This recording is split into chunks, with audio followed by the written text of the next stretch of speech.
Yo, what's up? How's everyone feeling? It's Undad again, back with another Lost Ark's basics video, and today we're going to talk about general combat, how you play the game. So I mentioned in previous videos that main purpose of me making these is kind of I want to bridge the gap between WoW and Lost Ark. Obviously, with me coming from high-end rating in WoW, it's something that comes pretty easily to me, making comparisons, trying to get WoW players generally interested in playing this game because I think it's going to be insanely fun when it launches in February. We have a release date now. But if you're not a WoW player, hopefully some of this is helpful to you as well. If you're just interested in the game and you want kind of a surface level look at what it's gonna be like for you to try out before you jump in. So let's get into it. How does the combat in Lost Ark work? So for starters, as a comparison from WoW or Final Fantasy or traditional MMOs, there's no tab targeting. You move your character with your mouse. Your attacks require you to aim with your mouse where you would like them to swing. And the camera is a locked isometric style. So basically, the isometric is just this angle that's from. And it being locked is wherever your character is. Your character's always the center of the screen. You can't go look at other shit like in MOBAs or even some other action RPGs. And originally, this was something that I was pretty worried about. I thought lock camera was going to be pretty annoying. A lot of hesitancy with me playing the game came from this. But once I played through both the story and the endgame content, Smilegate proved over and over that their willingness to be creative with camera angles, to add depth to encounters, and I don't know, really shift the playing field in some situations has been excellent. It's actually one of my favorite things about the game now, is the lock camera and how they manipulate it to make the game more fun. So beyond that, let's get into the good shit, which is your actual spells and abilities and how your character plays. So every character is basically built the same. Like the core of every character is built the same. You have 8 basic abilities that you have to use at any given time. You have your identity skill, which will be in the center down here, and your awakening ability, which is kind of like your ult, which is over here on the left. So your basic abilities, these 8 skills are obviously your bread and butter. This is what your class uses most often. Most of these skills have varying cooldown lengths, somewhere between 5 and 30 seconds. And they come with a lot of customization. Each skill you can customize a lot. It's also worth mentioning there's no like filler abilities. There's no like there's like filler abilities, but there's no filler abilities in the sense of like a frostbolt or a tiger palm or like a sinister strike or something that doesn't have a cooldown. Instead, what you have for that is just your basic attack, which is either right click or left click depending on which you prefer. Ideally, you're using this as little as possible, at least in PvE. A lot of classes play in a way where you want to cycle your cooldowns effectively. But you will have times where you're using basic attack. So it's important to know that that is what your filler is. So I mentioned customizations and how much there is with your basic abilities. And yeah, this is what that looks like. Of the 8 skills that you select, you have somewhere between 18, 20, some classes maybe more than that, total skills to choose which ones you want to use. I'm actually going to swap in this one for something. And from there, you can then level up your skills and effectively the talent tree. You don't have like a typical talent tree. Instead, you level up your skills in this game to levels 4, 7, and 10. So while you're leveling up, you'll get more skill points. I have 300 here on this character at max. While you're leveling up and then also doing endgame content, you'll gain more skill points. And then you can use those skill points to upgrade your abilities. Now, at level 4, you get access to the first row, where you can choose from things like increase range or increase speed of the animation. Then at level 7, you get another row. You get to pick one from each row. This debuffs the target, makes it take more damage from everyone. And then finally, if you go to level 10, you have access to one of 2. This one just flat increases the damage by 100%.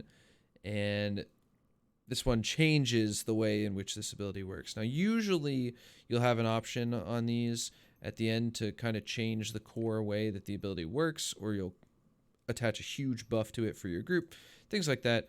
There's a lot to choose from, varying between class to class.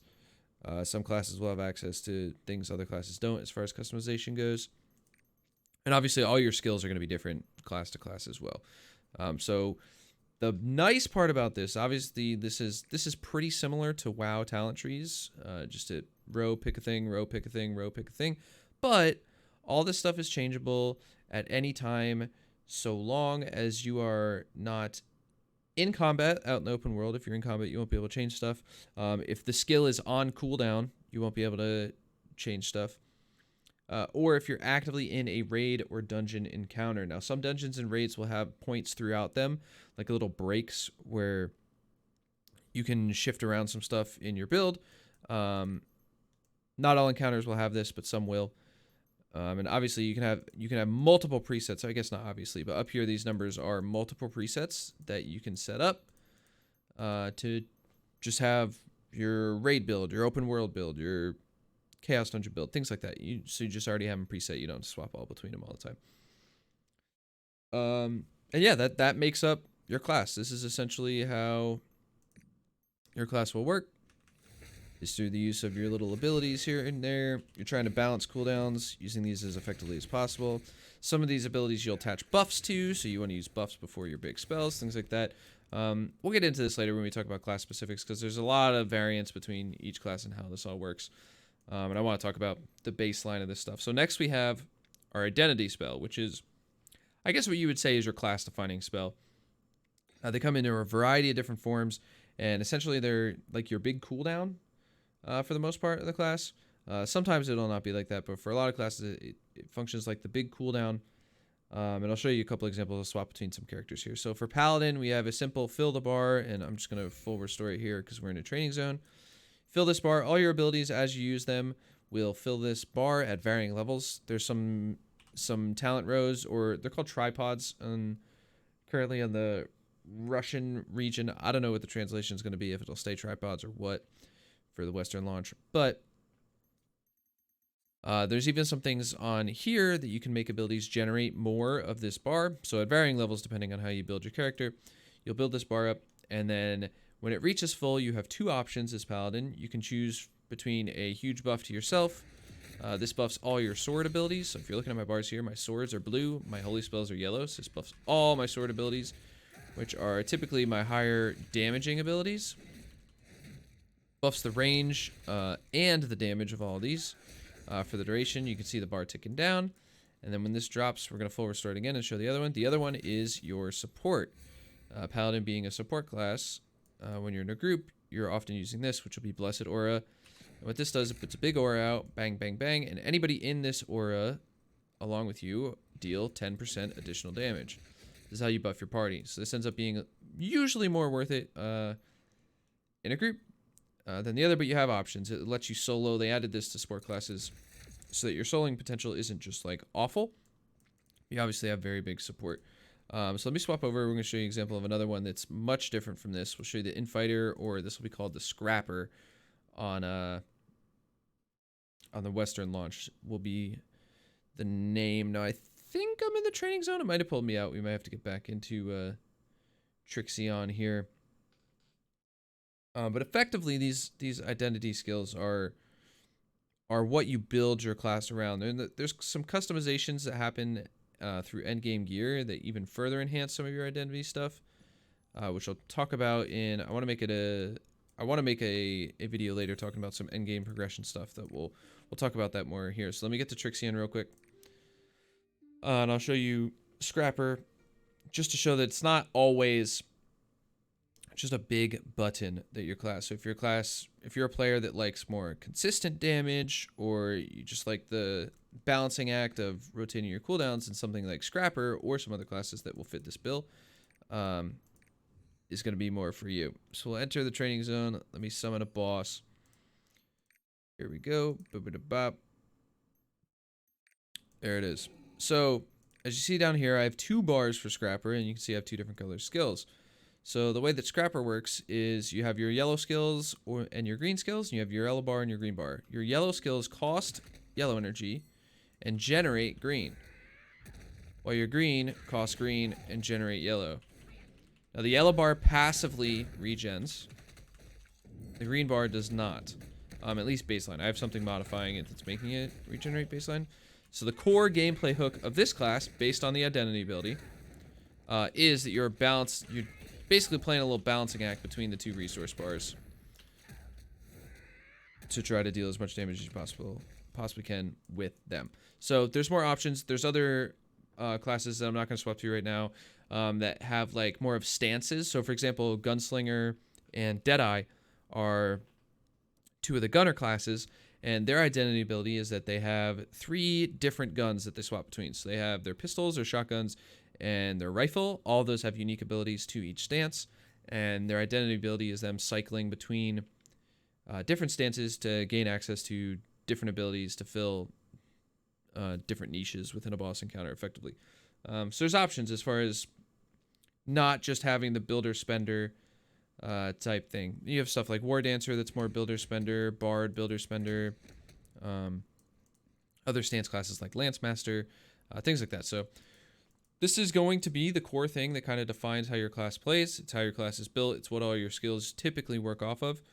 So when you're trying to pick out which class you want to play, I would take a look at the identity spell and think about that a lot. And then last but not least, we have our Awakening skill, or what people will probably refer to as your ult. Each class gets to choose between 2 of these. One of them you get at level 50. When you reach max level, you just unlock it. And then the other, you can do a long quest line to unlock the second one. Some classes prefer the second one. Some classes prefer the first one, depending on what you're doing. Now, baseline, these have a 5-minute cooldown. And in endgame content, typically, you're limited in how many uses. So I think baseline is 5-minute cooldown and 3 uses per boss fight is what they are baseline. There's some stuff you can do with endgame progression again, which we'll have another video when we get through leveling and get into endgame and talking about that. That you can enhance these, you can lower the cooldown, you can increase the amount of uses. But basically, this is just your huge damage button, or in the case of supports, it's often your huge support button. And they're extreme tilters sometimes, because I'll show you this long animation, and sometimes bosses move while you're flying down. You waste your time there. So we have that one, and I'll show you the other one here real quick for Scrapper, just because it's what we're on. Which is more of a line effect, a little bit easier to hit. Yeah, and that's your Awakening spell, and that's basically how your class is made up, through enhancing all your basic skills, your identity spell, or your Awakening spell, depending on how you want your class to function, and then obviously with push to move. I guess there's one last thing worth mentioning that is, I guess, a big difference from traditional MMOs and how basic combat works. But it starts with the spacebar dodge, which, as you can see here, and animation canceling. So each class has access to this quick dodge. They're on varying cooldowns, which you can see down here. Scrapper's unique in that I get 2. Most classes just get 1 dodge, but Scrapper has a longer cooldown but has access to 2 dashes. And this will be your primary way of dodging boss mechanics, quicker movement throughout the world, as well as animation canceling, which is important in your decision making in combat. So because Lost Ark isn't a traditional tab targeted MMO, there's no GCD. There's no like, I will cast this on this guy and then I'll wait 1.5 seconds and I'll cast this and blah blah blah. That's not how your spells are prevented from casting at the same time. Instead, each spell has an ability, and you can't cast more than one, or each spell has an animation rather. You can't cast more than one at a time because the animation is happening. So that's how you're basically animation locked, is your GCD on all these casts. Like I can't move here while I'm casting there. I can't move here while I'm casting there. I can't. You see what I'm saying. However, there is a way to break that. The only way that you can do that is through the spacebar dodge. So it's important to not just overly use your spacebar to dodge everything, because if something bad happens and you start to wind up a long ability and then all of a sudden the boss does a mechanic, you want to be able to dodge it. Like, this is a very long channeled spell. I want to be able to dodge early if I can. So that's something that will come with practice, and that's part of mastering the combat of Lost Ark. But it really is a core part of the game, is managing your spacebar dodges to make sure you're hit by as few abilities as possible, because the game really is about not taking damage more than it is about doing the most damage. Obviously, you want to do the most damage, but living is most important. And that's it. That's the basics of Lost Ark combat. Everything's kind of built up from there.